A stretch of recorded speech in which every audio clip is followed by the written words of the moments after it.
Era dezembro de 1921, quando Leonard Thompson, de apenas 14 anos, foi admitido no Hospital Geral de Toronto. Desnutrido e com uma expectativa de vida de poucos meses, o menino enfrentava os estágios finais do diabetes mellitus, sob uma dieta rígida de inanição, uma das únicas alternativas para lidar com a doença na época.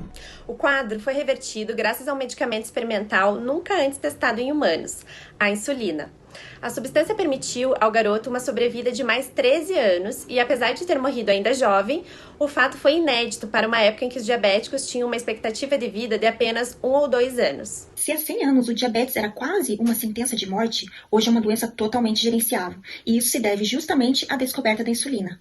História marcada pelos canadenses Frederick Banting e Charles Vest, que isolaram os primeiros extratos pancreáticos em um experimento com cães, que rendeu à equipe de estudiosos o Prêmio Nobel de Medicina e Fisiologia. Naquele tempo, já se sabia que o diabetes estava relacionado ao pâncreas, onde a insulina é produzida.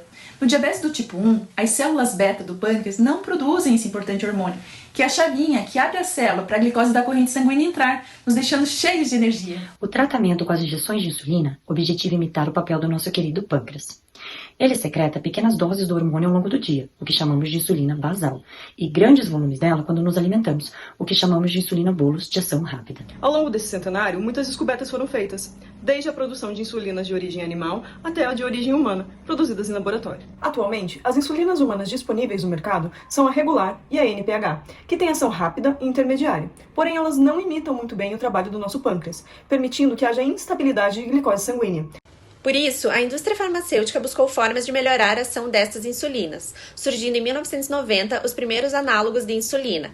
Mais espertinhas, elas têm sua molécula alterada para agir no corpo de forma mais fisiológica. As primeiras versões análogas foram de ação rápida e ultra rápida, que diminuíram o tempo de início e a duração de sua ação, comparadas da insulina regular, ficando mais parecidas com a que o pâncreas fazia após a ingestão dos alimentos. A partir de 2003, começaram a ser lançadas as análogas de ação mais prolongada que a NPH, diminuindo os episódios de hipoglicemia e o número de aplicações. Seguindo a evolução, agora na forma de uso, em 2019 chegou a primeira insulina inalável, que tem ação ultra rápida. Mas como saber a quantidade de insulina usar? A individualidade do paciente e os alimentos ingeridos influenciam na quantidade de insulina necessária. O carboidrato é o nutriente que tem maior efeito sobre a glicemia, já que a totalidade do que é consumido se transforma em glicose rapidinho.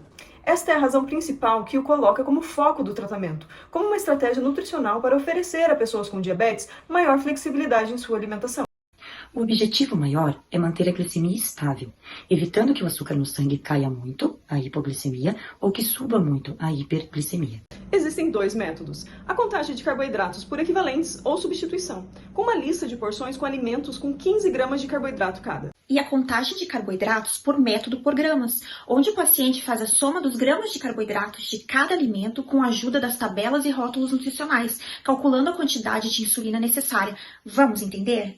O bolus alimentar é a quantidade de insulina ultra rápida necessária para cobrir os gramas de carboidratos. Como regra geral, uma unidade de insulina cobre 15 gramas de carboidrato. Por exemplo, o paciente irá fazer esse lanche e, consultando as tabelas, chegou a 43 gramas de carboidrato desses alimentos.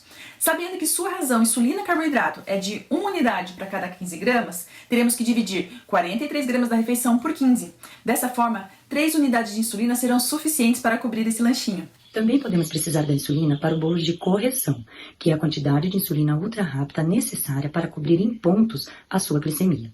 Como regra geral, uma unidade de insulina reduz 50 mg por decilitro. Exemplo, o mesmo paciente mede sua glicemia antes do lanche e o resultado é 300, mas o seu médico estipulou que a meta de glicemia antes da refeição deve ser de 100.